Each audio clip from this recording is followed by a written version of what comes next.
Namo Bhagavate Vasudevaya. Om Namo Bhagavate Vasudevaya. Om Namo Bhagavate Vasudevaya. So we are getting started on chapter 10.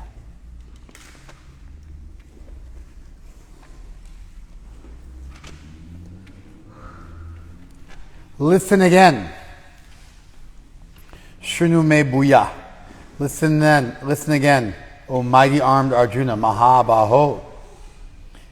Because you are my dear friend, yatte ham priyamanaya, for your benefit, hitakamyaya, desiring your benefit, I shall speak to you, vakshami, further, bhuyaha, giving knowledge that is better than what was already explained.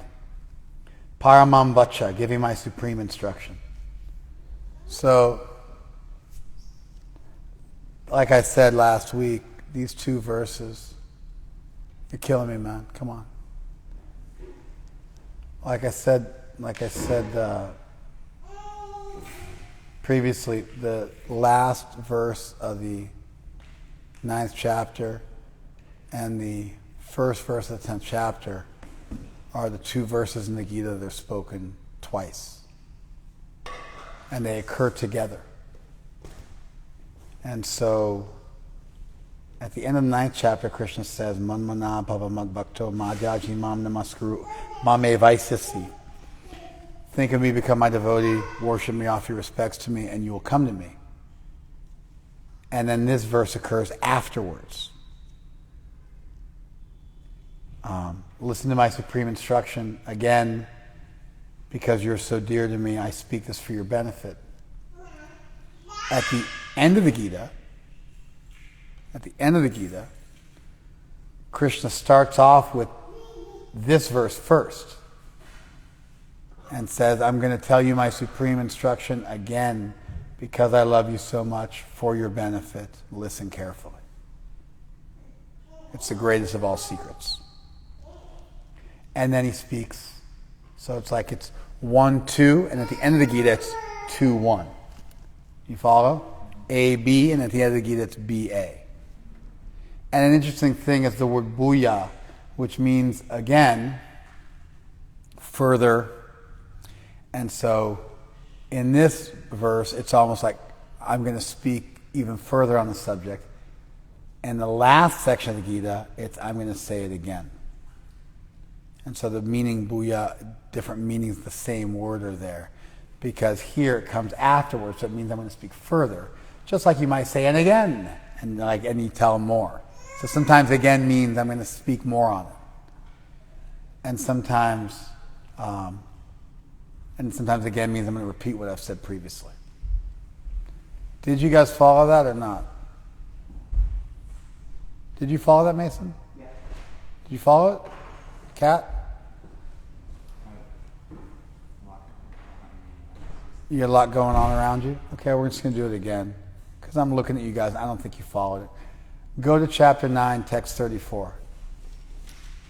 Look at your books. Don't look at me. Manmana, don't look at me.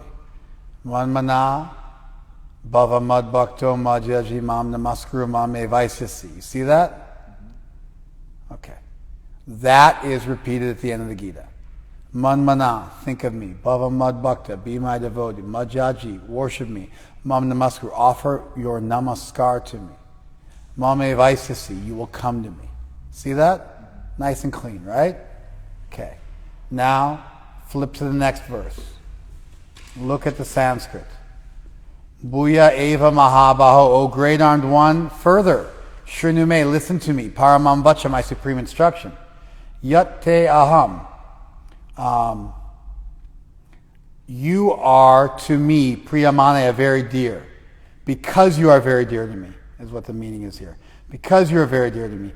Vakshami, I speak this, hitakamyaya, desiring your benefit. You guys see that? Okay. At the end of the Gita, these same two verses occur in the opposite order. In this section, the word bhuya means I'm going to speak on this further. Did you guys follow that? At the end, this verse comes first. So it goes, instead of A-B, at the end of the Gita, it goes B-A. Fast forward to 1863 and 1864.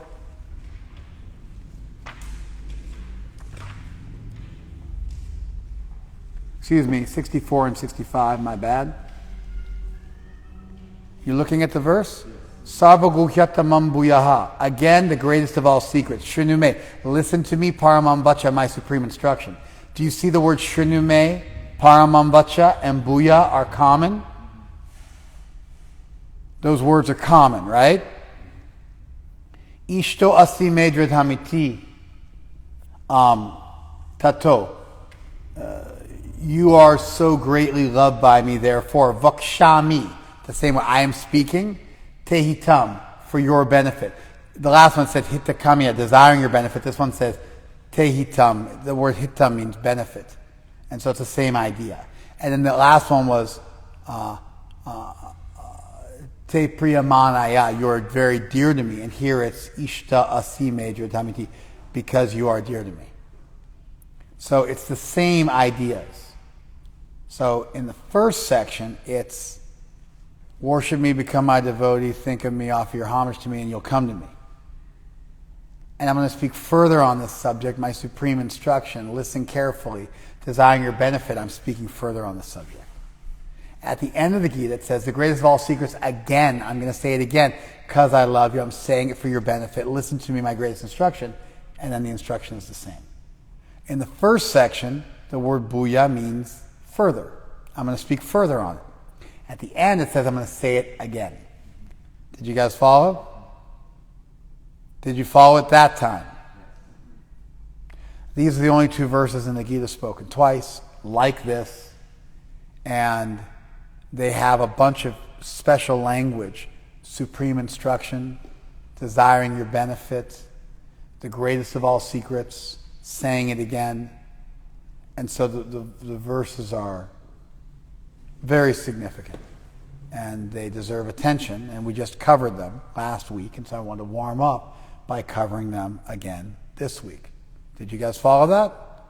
Okay, now we can proceed. Go back, chapter 10, text 2.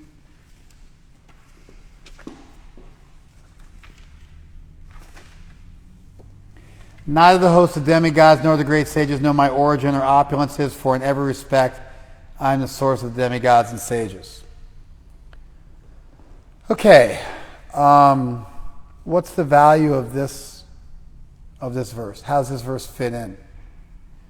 Neither the host of demigods nor the great sages know my origin.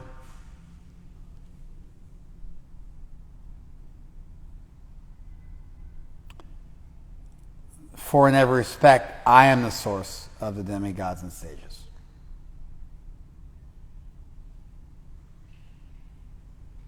So, how does this verse fit in with the previous verses?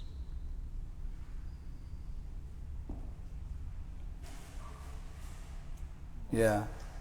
That the demigods and sages are so busy being powerful. How does that fit in with the previous verses? They don't act like his dear friend. They're not listening to Krishna as a dear friend. Okay, so it separates Arjuna, who is hearing the secret message, from the sages and demigods who don't hear the message. I'd never thought of that, but it works. It works. It's smart. It's good. I like it. I think we can do better, but I like it. What else? What else you guys got? Well, Krishna's... Mason? I know you think you're the only one in the room and you can just speak up, but usually we raise our hands in the classroom situation.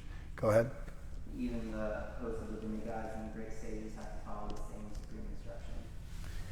Okay, so they don't get it because they're in Maya, they're an illusion, but you get it, Arjuna.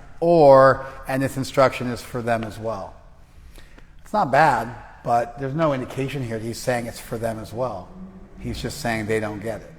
He's not saying, and they need to get it. He's just saying they don't get it. Also, not understanding his origin is different than not being devoted to him. So I don't see any reason why they couldn't be devoted to him and still not understand his origin. Like, Krishna is the origin of Arjun, but that doesn't stop Arjun from being told to surrender to him. It's not saying they're not devoted to me. It's saying they don't understand my prabhava. They don't understand my opulence or my power or my origin or my manifestation. There's different kind of ways you could render. Prabhav, I think most cleanly would be my power, my opulence. Prabhupada renders it as origin, but I think opulence. Actually, in the word by word it says origin opulences, because prabhava. Bhava means like existence, and pra means great existence. So it means, like that. So, although I think at least you guys are paying attention. What you guys are saying is not indicative of someone who's just not listening. So that's good. That's a win. But I don't feel like it really nails it. Do you? Do you? Okay, but we're getting somewhere, yeah. So in the last line of chapter 9, Krishna uses the word me a lot, or at least in the translation it does. He used the word me over and over. Man, mat, me, yes. And so I think Krishna is trying to direct us to him, and part of that would be exemplifying the limitations of other figures that we might direct our worship or devotion to. Exemplifying them? Drawing attention to? Drawing attention to. You have to use really fancy words. I'm trying. I think that's the best fit we've got so far. Krishna's trying to direct us to be his devotees, to be devoted to him, and therefore to contrast himself to the other demigods and sages who might vie for someone's attention. You might be attracted to a demigod or a sage, some kind of guru figure, and Krishna's trying to explain that he is meant to be the object of devotion for all people, and why? Because he's the origin of everybody, and he knows everything and nobody knows him, and nobody fully understands him. That's how great he is, and therefore don't be devoted to them because even they don't understand me, and so don't be dissuaded. I think that fits the best so far. Somebody else had something? Yeah. In 34 of chapter 9, Krishna says that we should be completely absorbed in him, and then the last verse of chapter 9, he says, I'm going to explain, or the first verse of chapter 10, he says, I'm going to explain further why, and this is the start of why we should be completely absorbed in Krishna. He's beginning to share his... I wasn't able to follow you. It might have been me. I was trying to pay attention, but I just got lost. Just start again and be a little louder. Okay. At the end of chapter 9, Krishna says that we should be fully absorbed in him. And at the beginning of the first verse of chapter 10, Krishna says, I'm going to explain more to you why. And this is the start of why we should be fully absorbed in Krishna. Because he's explaining, I am the source of everything. And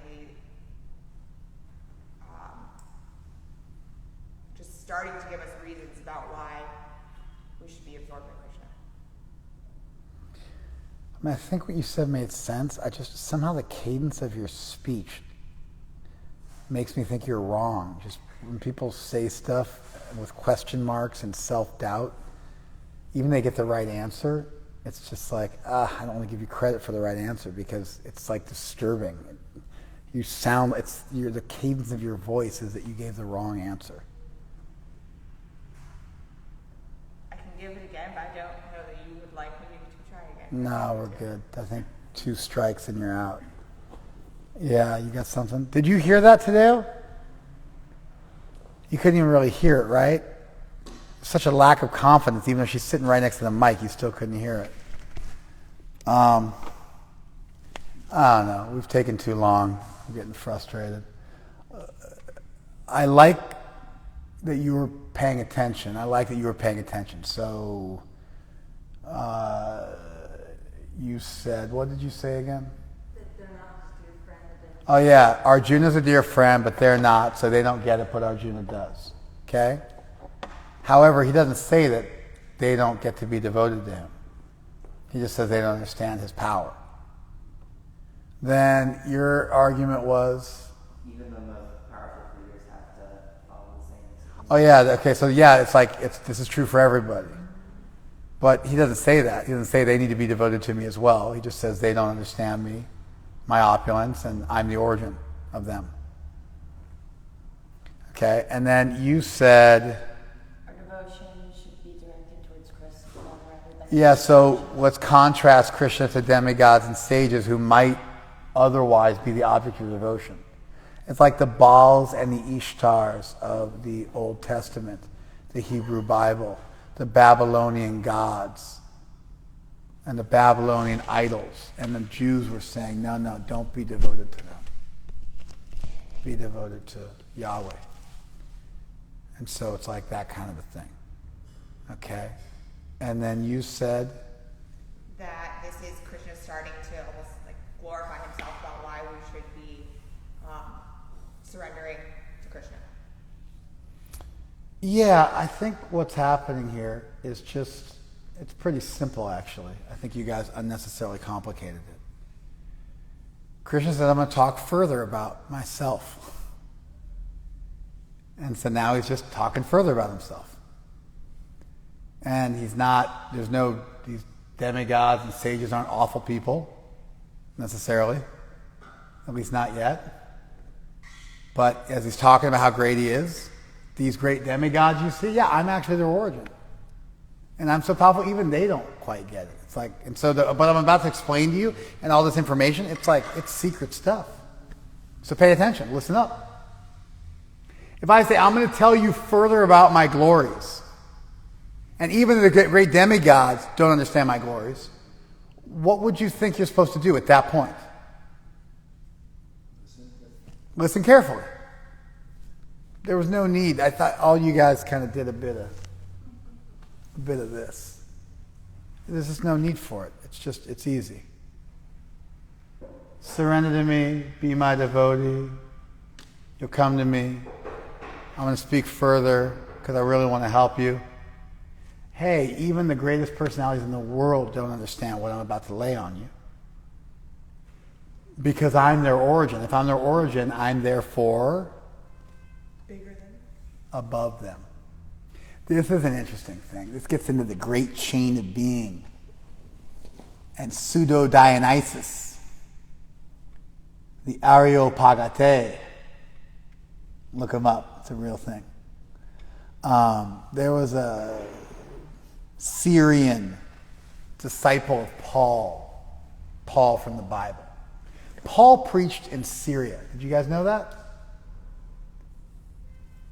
Like, it was like,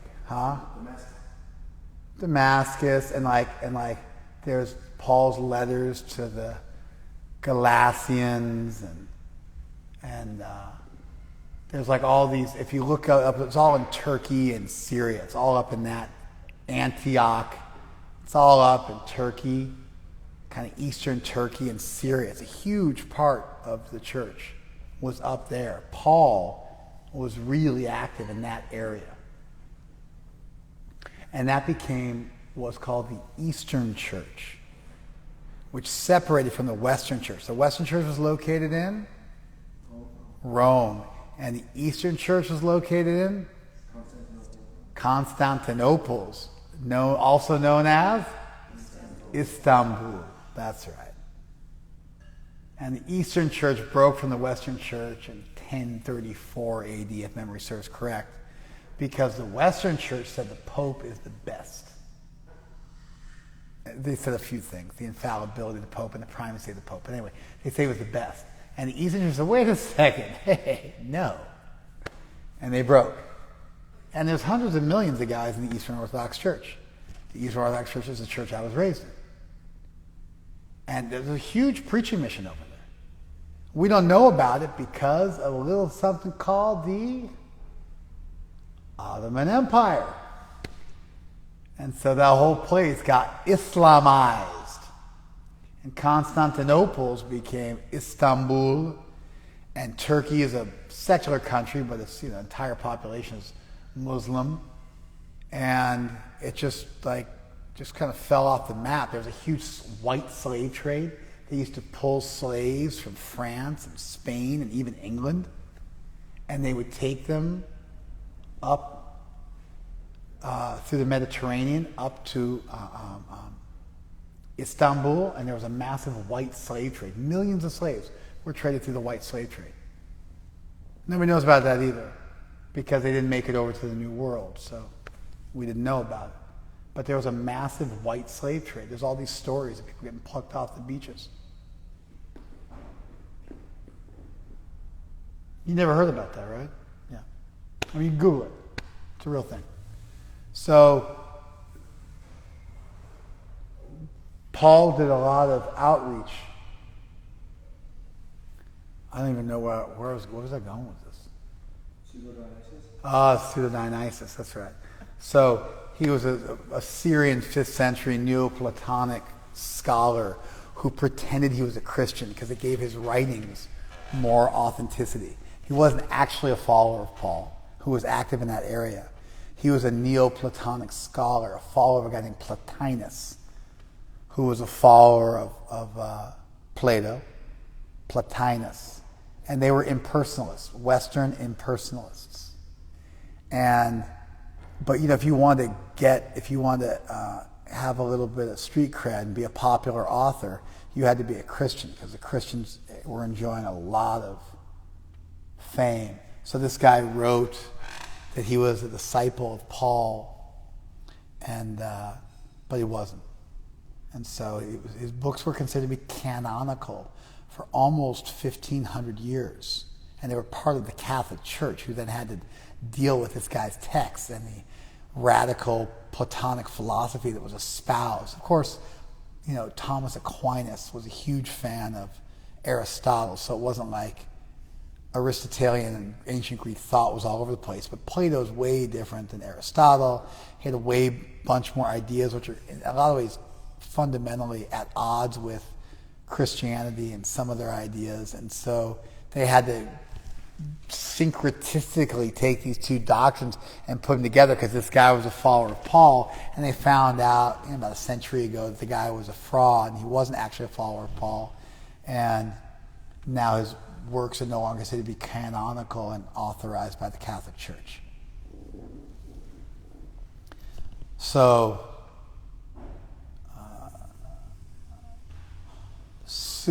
that's why they call him Pseudo-Dionysus. The pagan convert from Areopagite, which is the mountain of Mars. He wrote a book called The Great Chain of Being, which was extremely popular, and it was used to uphold the caste system, what was called the estate system in Europe. In Europe, they had 3 estates. They had the religious order, and then the kings, and then they had serfs and bourgeois or mercantile people joined together. But mercantile people don't like being joined together with peasants because they're rich, and they don't like to be looked down upon. And that gave rise to the French Rebellion and the American Rebellion. When the mercantile people rose up, capitalists rose up against the tyranny of the kings. Kings rose up against the tyranny of the popes. That was called the Protestant Reformation. Sometimes priests would rise up against other priests. That was the breakage of the Orthodox Church, the Eastern Church, from the Western Church. And sometimes peasants rise up, and that's unionization, antitrust laws, and communist and socialist revolutions. These 4 basic categories, Brahmins, Kshatriyas, Vaishyas, and Shudras, are just naturally there in society. The Indian caste system naturally occurs. There are academics / priests. There are warriors / corporate moguls. And there's mercantile people. And then there's workers. If you want to know if you're a Shudra, you just want a paycheck and you don't want to stress. And too much mental anxiety, it's just not worth it to you. You just want a paycheck. And it's just too much stress to have to always worry about figuring stuff out and feast or famine. If you're a mercantile person, your greed overwhelms your desire for security, and you're willing to take risks to make money and not have to work so hard. If you're an administrator, you just like to control people.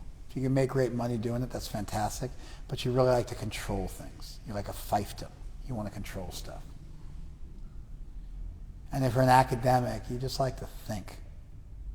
You like to spend your time thinking and being peaceful. The decline of Western civilization is largely the breakdown of a healthy caste system because they made it based on birth. That's why Diderot, the French philosopher, said, I won't be happy until the last priest or the last king is strangled with the entrails of the last priest. He didn't like those two upper castes. That's why the heroes in Shakespeare's works, like King Lear, say, if I stop loving you, my subjects, then chaos will come. He understood that his job was to love his subjects because he was the representative of God. In India, the king was called Devaraj, God King. It was understood that they were authorized to rule by divine right. That was there. I mean, that's still there in the Church of England. They've castrated them, robbed them of their power, and so it's largely titular at this point. There's a figurehead. But that ruling by divine right, and therefore the Seminole lineage continued. And irrespective of the lack of qualifications of your progeny, your children were destined to rule. That's what kings did. They consolidate power. It's like as soon as you give somebody power, they try to hold on to it.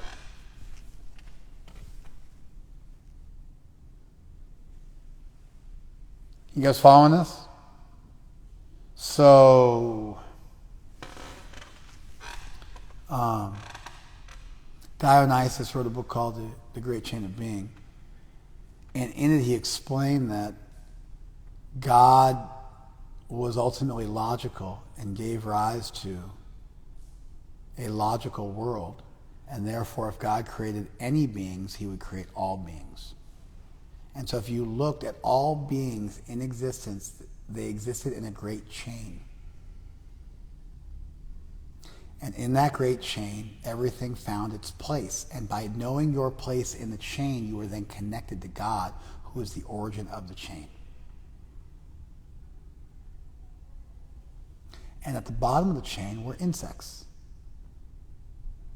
And as you moved up the chain, you moved up to aquatics and reptiles and land animals and mammals, and eventually to human beings.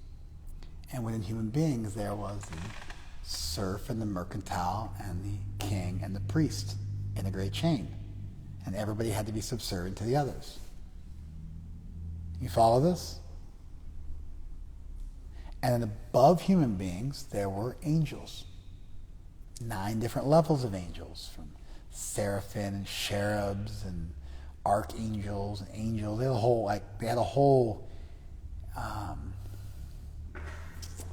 angel philosophy they came up with, because they had to posit, just like below human beings there was animals and plants. Plants are actually the lowest. And then animals. Then above human beings there had to be angels between human beings and God, and angels were more divine. And so this whole Christological angel fascination that you find in the medieval church was them thinking through this great chain of being and realizing there had to be all these different layers of angels between human beings. Because again, everything had to exist in the great chain of beings. Do you guys follow this? Iago, the villain in Shakespeare, in King Lear, said, I don't believe in a God of kings. I believe in a God of serfs. So he was trying to make the point that this whole idea of ruling by divine right and everybody had to be in their agreement. He didn't want that. He wanted social upheaval. He wanted to subvert that system and have a revolution. Shakespeare didn't like the revolution. If you read Shakespeare, he was a Christian who liked the sacred order that had been extant for well over 1,000 years by the time he took his birth. You guys following this? He liked that. That was what he was comfortable with. So his heroes speak about this great chain of being and divine right, and that on behalf of God I have to care for my subjects. And his villains speak of modern political upheaval, and nobody's higher and nobody's lower. You guys following this? I mean, keep in mind, during Shakespeare's time, slavery was all the rage, and they were still drawing and quartering people. So it's not like he's some kind of bastion of egalitarianism and equal rights. When we got rid of the great... By the way, the great chain of being would then allow somebody to appreciate that amongst aquatics, what was the greatest aquatic? A shark. Amongst mountains, what's the greatest mountain? The Himalayas. Amongst trees, what's the greatest tree? A banyan tree.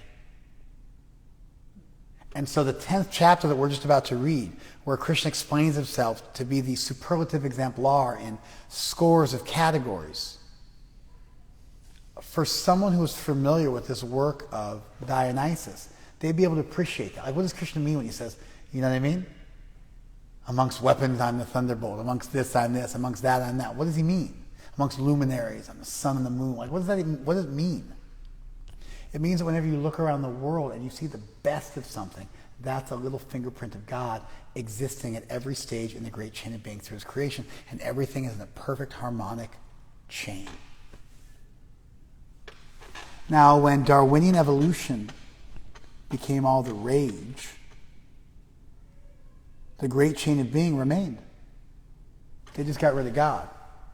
And so here's a great chain from God down to plants, and it just turned here. And this was microbes, and this was human beings. But there was still a chain. Did you follow this? One of the reasons why evolutionary theory is so popular philosophically, and why it was so popular philosophically, wasn't just the evidence. It was that it still preserved this idea of a chain and things being linked together, that people had been listening to and understanding the world in that vein for well over 1,000 years. Again, for Plato and his followers, a deity, a creator, had to be logical. Nothing could be arbitrary.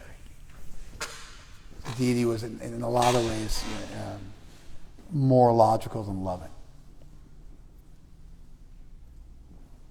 Did you guys follow all this? So this statement that as you look up from yourself, there's all these beings above you, and those beings also don't understand my glories. It gives you the sense like, wow, let me listen up. I'm going to get some secret knowledge right now. I'm the origin of things, and by being the origin of things, I'm therefore above those things. Because if you believe in a great chain of being, something which gives rise to something else is above that thing, and it has all the qualities the other thing does and more. If you believe in Darwinian evolution, that's not the case. Microbes give rise to humans who have more qualities than the microbes do. But if you have the idea that you're coming from a top-down source, and the great chain of being is vertical like this, then whatever qualities are in the byproducts are automatically going to be there in the topmost thing in the origin. Did you guys follow that? This is called Satkaryavad in Sanskrit. It means that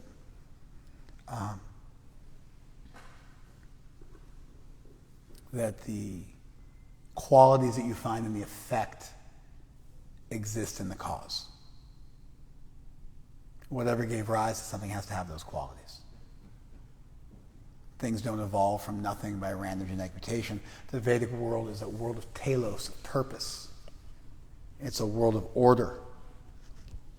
And so, of course, that principle of order is still there. It's the selfish gene now, and it's like survivability is what leads things to be adapted. And so there are still principles at work that govern everything. I mean, even the atheistic world, it's like physics exists. Why? Because it's just an indefatigable, eternal principles that exist in all times and all spaces. Well, why do those things exist? I don't know, but they've always existed. That's our starting point. And then physics gives rise to chemistry, and chemistry gives rise to biology, and biology gives rise to the world that we see. But everything is in order, and given if you know all the initial causes, you can then predict. It's one of the biggest problems with an atheistic vision of the world is that everything should be predictable, provided you know all the initial causes. That's the very principle of math. But if you look at consciousness, why did chemicals result in consciousness? Why couldn't we just do everything without being conscious? How does consciousness help us to function better as chemical, synapses, as complicated chemical interactions? How could you predict consciousness? It's one of the big problems with an atheistic theory, is that the initial conditions, it's impossible to predict consciousness. It's this massive, unintended consequence that muddies everything up. I don't want to get too much into that, just throwing it out there for a little bit. But this idea that I'm the source of things, therefore I'm above things, therefore the things below me don't understand what I am, has its origin in Vedic philosophy as Satkaryavad, that the result, the effect, is always contained within the cause, and it also has its origin in Western thought in this great chain of being from Plato. Did you guys follow that? Of course, we love this argument because if you have individuality, your source must also be individual, and therefore God must also be a person. So we like this argument. I think the argument's fantastic. I think it makes sense. And that's just a little bit about the history of the argument and where you find it in various places. How was that? Cool stuff, right? Okay. So I think it's just pretty simple. Krishna's saying, I'm going to tell you something really far out. Tadeo, what's your feedback to me on that?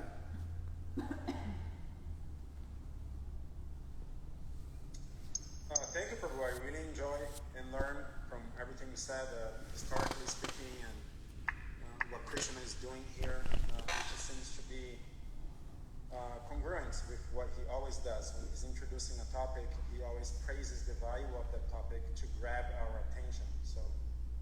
That's right. I didn't want to mess it up and make it muddier than it had to be. It's pretty simple. Krishna's about to tell you something really cool, and before he does that, formulaically, he always says, and this is a really important thing, and he says it in a variety of ways, and one of the ways he says it is, even the great demigods don't fully understand it. Even the great sages don't understand it. I'm their origin. And that I'm their origin, therefore they don't understand me, is linked to this idea that if you're above something in the food chain, they don't get you. You're above them. And that's based on the great chain of being idea. And therefore this whole tangent. Did you guys follow that? Yeah. He who knows me as the unborn. Who else is unborn? Soul's also unborn. Right? So is Krishna really glorifying himself here very much? No, right? Unborn, beginningless, that's anadi, the soul's also beginningless. Loka Maheshwaram, the great Lord of the world. Who else is the great Lord of the world? Nobody. Krishna has some things in common with us. We're also unborn. We're also beginningless. Now you could say we are born because we're born in these bodies, but Krishna's ever existing, he just manifests himself. You could go that route.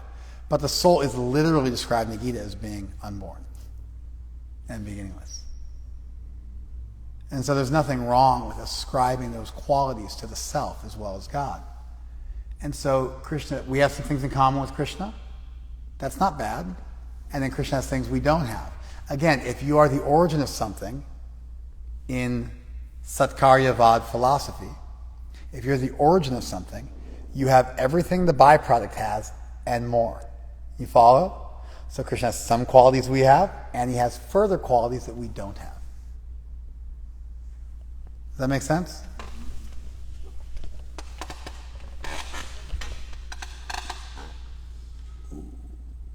One who knows me as unborn, beginningless, as the Supreme Lord of all the worlds, he only undiluted among men is freed from all sins.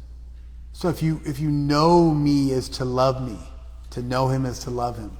If you really know Krishna, that knowledge of Krishna is functional and performative in that the knowledge itself is liberating. We normally think of knowledge as being passive. But sometimes, like for instance, if you know that you're about to get hit by a car, what will you automatically do? Do you have to think, let me jump out of the way now? Or as soon as you see the car coming, you automatically jump out of the way? Sometimes knowledge causes immediate action. Sometimes words cause action. Speaking of the French Revolution, off with their head. Like, if the right person says off with their head, you're done for. If a judge says you're sentenced to life without the possibility of parole, you're in trouble. Those words are performative. So we normally think of words as just being words. Sticks and stones may break my bones, but words will never hurt me. Unless a judge is saying something, or unless a criminal is saying, shoot them now. And so sometimes language can be powerful. It can be performative. Sometimes knowledge can also be performative. And so Krishna's making an argument here. He's saying, if you actually understand that I am the divine, you're freed. Sarva papa vimuchyate. You're freed. He is freed from all sins. Much means liberate. Muchyate means he is liberated. Sarva pap, from all sins. Asamudha. Veti. If one who, Veti asamudha, one who knows me without any doubt. Martyeshu, amongst mankind, amongst those who will die, literally. That person becomes liberated. Do you guys following this?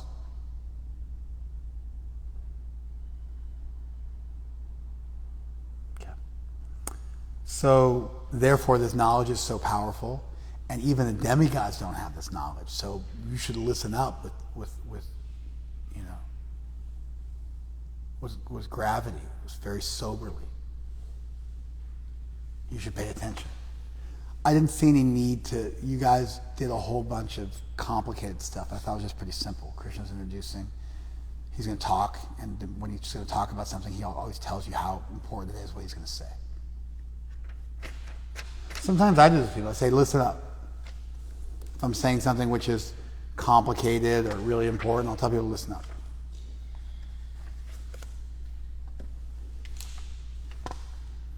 Intelligence, knowledge, freedom from doubt and delusion, forgiveness, truthfulness, control the senses, control the mind, happiness, and distress, birth, death, fear, and fearlessness, nonviolence, equanimity, satisfaction, austerity, charity, fame, and infamy. All these qualities of living beings are created by me alone. So what's Krishna saying? Everything comes from me. As soon as we hear everything comes from me, what's our doubt? Huh? What's the doubt? No doubt. What about evil? If everything comes from God, what about evil? Does evil also come from God? I thought you were all good. If evil exists, and if everything exists, if all the effects exist in their source, and evil exists, where must evil come from? There you go. See that?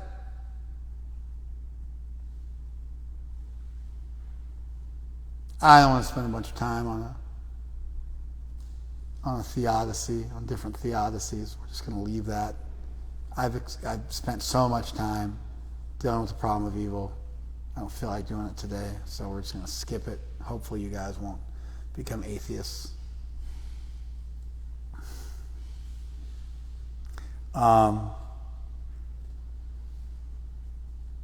Because there was no concept of evil in Sanskrit, because the soul was considered to be pure by definition, because free will was assumed, because you could be covered but not corrupted, and there was no intrinsic evil, just ignorance, which was the absence of knowledge, which was the consequence of your free will.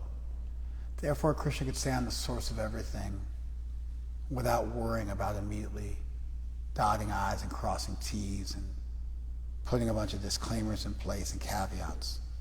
So you find in ancient Sanskrit theistic texts, God saying he's the origin of everything, just full stop and move on.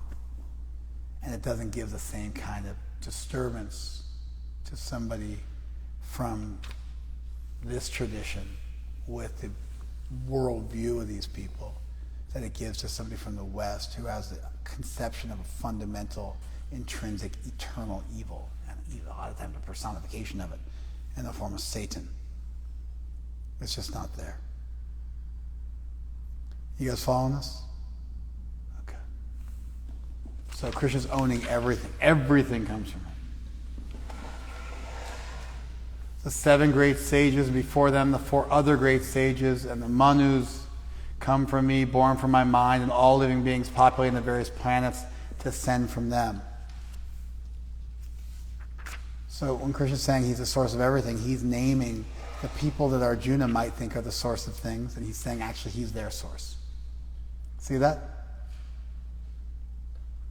That's why Prabhupada translated power, prabhava, as origin, because later on here, Krishna does speak about being the source of those 7 great sages and the demigods and everybody else. Therefore, although prabhav most of the time would mean power, it could also mean like where you get your power from, therefore your origin. And so Prabhupada translates it as origin. Also, the previous verse says he's the Adi, he's the original of all beings, indicating he's the origin of all. So both the context of the previous verse, which mentions that Krishna is the origin and therefore his power is that he is original and nobody else is, but also in the context of this verse, which then specifically mentions that he's the origin of all these personalities. That's why Prabhupada gave the translation he gave for the earlier text. Did you guys follow that? I'm just kind of, now I'm just thinking out loud. Did you follow that? No. Did you follow that? I don't believe you. Want to prove me wrong? Yeah, you. But your explanation. Hold on, come close and yell at me. He used the term origin in this instance. Can you hear him? Today? Okay, you're good. Keep that volume. He used the term origin in this instance because we're just getting to start the conversation about Krishna being the origin of everything and the start of his opulence and power, which he then goes back and explains further later on. Yeah, I don't think he understood. Let me try again. The word prabhav, when I was troubleshooting that second verse, Krishna said the demigods and the sages don't know my prabhav. They don't know my power. And I mentioned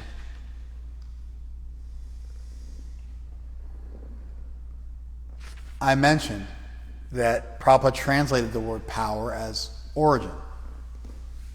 And so he said that all these people don't know my origin. And I'm like, it kind of means they don't know my power. And then I'm saying one of the reasons why Prabhupada might have chosen that translation, they don't know my origin, is because Krishna says here in a later verse, I'm their origin.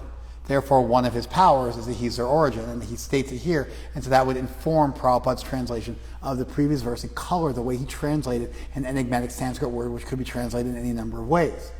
Did you follow that? Like if I say, hey, I want something to drink, and then Kat is translating what I'm saying in Spanish. He's like, Tukram quieres agua beber. Tukram wants water to drink. And somebody might go, he didn't say he wanted water to drink, he said he wants something to drink. But then 4 minutes later I say, and I want water. So now he's translating what I've said in a book, and he might decide to just go back and put water in at the beginning because he knows I'm going to get to eventually. Did you guys follow that? But then I thought, well, wait a second. Even from that first verse itself, Krishna said, they don't know my power, I'm their origin. Right? Therefore, my power is that I'm their origin, and therefore they don't know that I'm their origin. They don't know my origin because I'm their origin, and therefore they can't know my origin because I'm above them and before them. And so even from within the verse itself, there's reasons for him to translate power as origin. And in light of this next verse, there's also reasons. And so I was showing from 2 different angles how you could defend Prabhupada's translation work. Did you guys follow it there? You didn't follow it before, though, did you? No. Okay. Did you follow that today? All right. And I realize it's like tough, but I mean, I'm giving you a sense of how I'm reading and analyzing the verses as I go through them. One who's factually convinced of this opulence and mystic power of mine engages in unalloyed devotional service. Of this there is no doubt. Avikalpena yogena, undeviating devotional service, unfractioned devotional service. Actually, it says with undeviating yoga, with unwavering yoga, with unfractioned yoga. Huh? Text 7. So you see how Prabhupada says unalloyed devotional service? It doesn't say that. It says avikalpa yoga, with unfractioned yoga, with unspeculative yoga, with undeviating yoga. But there's nothing about devotional service. You follow? Okay. So if you know me in truth, then you will connect with me. You'll connect with me. That's more of a literal translation. You'll connect with me singularly, without deviation, without wavering. Might be a good way of saying it. Without wavering. You guys follow this? Then the next verse comes. Now these next 4 verses are called the Chatushloki. They are, by many commentators, most commentators, all that I've ever read, they're considered to be the core of the text. Going back 1,000 years. They're considered to be the essence of the Gita in 4 verses. This happens as our pundits are always looking for a Chatushloki. They're looking for a Paribhasa Sutra, one verse which tells you everything about the text and is the thematic verse of the text. A Chatushloki, 4 verses which tell you everything about the text. A Chatushtaya, 4 different elements of a text. They tell you what your qualifications are and what you get and what the themes are of the text and so on and so forth. You glorify the text. And so there's these things you look for in a Vedic text. And so this is the Chatushloki, the next 4 verses. So we've just been warming up for these.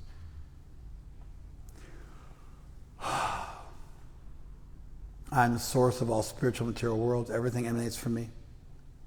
The wise who perfectly know this engage in my devotional service and worship me with all their hearts. This is more explicit. Remember how Prabhupada said devotional service in the last verse, and I took him to task over it? This verse says, Bhajate mam, bhajante mam, they worship me. Bhava samandit, with love, endowed with love, with feeling, they worship me. So the last verse was they engage in connecting with me unwaveringly. And this verse specifies what that unwavering connection looks like. It's actually worship. And again, as Prabhupada's translating, he's not always trying to be literal. He's trying to translate in congruence with the verses to give you a sense of the intended meaning. Do you guys follow that? Because clearly, if you're engaging in unwavering yoga and that yoga is then defined as worship, then you can translate the yoga thing as worship as well. It's through transitive logic. If A equals B, then B equals A, and there you go. You follow? Or if A, actually, excuse me, if A equals B and B equals C, then A equals C. I'm not even sure if this is transitive logic. I think it might just be AB. But anyway, we'll back to that in a second. What that yoga looks like is specified. So this verse has a knowledge component. Aham sarvasya prabhava. I'm the source of the world. There's that word prabhava again. I'm the power of this world, the source of this world, the origin of the world. Prabhava also means origin. I'm the origin of everything. Aham sarvasya prabhava. I'm the origin of everything. Mata sarvam pravartate. Everything comes from me. This is Krishna saying he's both the matter and the energy of the world. He's both the active and passive principle of reality. It's a little bit complicated. I don't want to get into it anyway, but there's these 2 things in Sankhya philosophy called Nimika Karan and Upadan Karan, the ingredient cause and the effective cause. So you have the stuff of the world, like matter and then you have the stuff which moves matter. And Krishna's saying he's both things. He's Prakriti and Purusha. He's associated with you. Does that make sense? I don't want to spend too much time on this.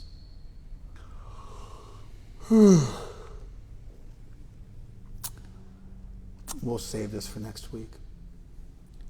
So Krishna says, be my devotee. I'm going to speak more on this topic. Those two verses are famous. They're considered to be the most important verses of the Gita. They occur, the only verse they occur twice. They occur together. The language makes it unmistakable that they're important.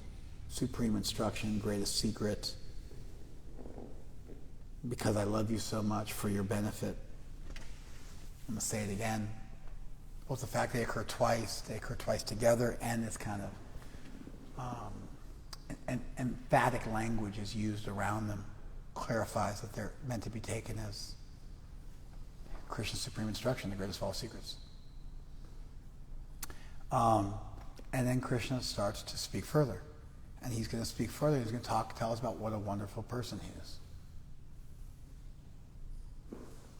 You could imagine meeting somebody and you find out that they make rainbows and the songs of birds and sunsets and the universe and love and compassion and intimacy and water. Imagine if you met somebody and they were the origin of those things. And all the love you feel for those things and all the appreciation you feel for those things now becomes extended to that person. One time someone was trying to school Prabhupada, and he was on his case, like just so many dumb Western pseudo-spiritual academics. And we're a monastic order, an ascetic order. And so he was saying to Prabhupada, sometimes you just want to see a beautiful sunset. Like, what's wrong with appreciating a beautiful sunset? He's drinking brandy out of a sifter and enjoying a cigar. And he's like, what's wrong with enjoying a beautiful sunset? I mean, he wasn't doing that in front of Prabhupada, but you get the idea. You get these academic philosophers with their... My next door neighbor one time was he's a very famous psychiatrist. And Jewish, my next door neighbor. And he was trying to preach that, life had been created from chemicals. And we were just having a hoedown at Christmas, because he came over for Christmas. Because they're Jewish, they got nothing to do on Christmas. They come over and hang out and drink some wine with my parents. And, this guy's known me since I was 3 years old. But he tried to front to me that they created life from chemicals. I just wasn't having it, so we just got into it. And there's so many things he said. Because I value religion because it helps people to come together and find a common cause, and mobilize, for a common purpose, whatever that purpose might be, good or bad. And I'm like, yeah. I'm like, sure, you probably like the Nazi Party too, right? Because it certainly had all those same elements. It mobilized people for good or bad, and it was a common cause that everybody got behind. So if that's what you like about religion, then you could probably like Nazis too, right? I was in my 20s, and so he was trying to say to me. He said to me,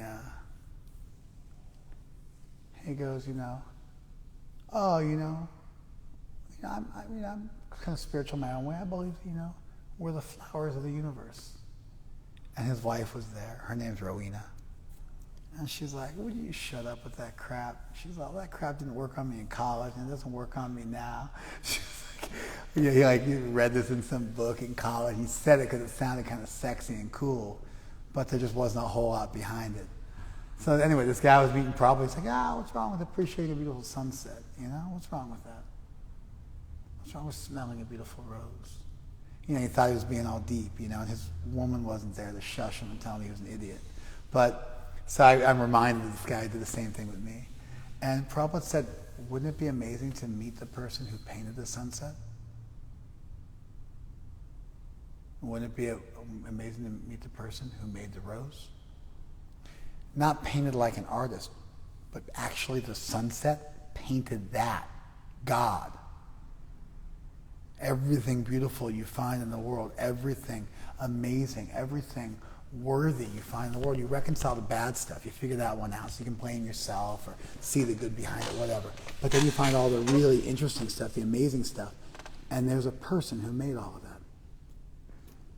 And so this idea of Krishna explaining himself and how he's the origin of everything, how you can see him everywhere, how there is a great chain of being, how he's painted everything, how he's the artist, he's the sculptor. You know, the birds' songs are the speech of God. The sunrise and sunset are his dress. This kind of a meditation where you start to see everything as being related to the deity. It awakens within you love for divinity. It makes you give your life to a higher cause. It's powerful. It's transformative. If you act like, imagine meeting somebody. Imagine just one day you like opened your front door and Krishna was there. He said, "Hi, I'm the origin of the entire universe. I've created everything, including you. I gave you the capacity to love. I'm possessed of infinite love for you, so I gave you free will. I brought the universe together. I created life. I've created this incredible system so you can do whatever you wish to do. But I've also kept governing principles so that at least there was some possibility of you learning, but never so much that you were forced. And all the beautiful, amazing, wondrous things you've ever experienced, they're just a spark of my splendor. They're a tiny fragment of myself. I'm the taste of water, the light, the sun, the moon. I'm the ability in mankind. I'm beauty, strength, fame, renunciation, and wisdom personified. Everything you see, everything you engage with, everything that's amazing, everything you want to give your life to, that's all related to me. It's all just a tiny spark of my splendor.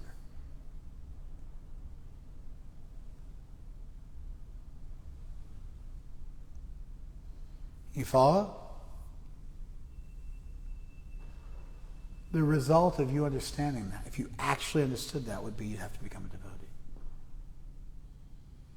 The Gita tries to take you there, but obviously because it's in writing and Krishna's not in your face explaining it to you, you're not forced. But that's something of a sense of what's happening here. So Krishna's warming up to this. The whole rest of the chapter is dedicated to this idea. Discussing this idea in considerable detail to really awaken within us devotion towards the painter of the sunset, towards the sculptor of the rose. I thought it was such a masterful, Prabhupada what a masterful, instant takedown of the academic he was jousting with. The guy could go down the road. I don't think there is any source of anything. I think everything's just happenstance. And, well, then what's so beautiful about it if it's all just chaotic and random? Anyway, the argument could continue. But Prabhupada his very simple point. Yeah, I'm even more interested in meeting the maker, the artist who made that beautiful thing. How wonderful must they be? And in a lot of ways, our whole world is about trying to appreciate the art without the artist. You know what I mean? Trying to appreciate the product without the person. It's an objectification of reality, which is, of course, the source of every bad thing, including the Nazi genocide of the Jewish people. You have to objectify them. You stop seeing them as humans. You stop seeing them as people. That's what we do with animals. That's what we do with so many things. We objectify things. We get real myopic, and we just think about what's in it for me. And we start to view things as commodities. And then we can justify using people for things instead of using things for people.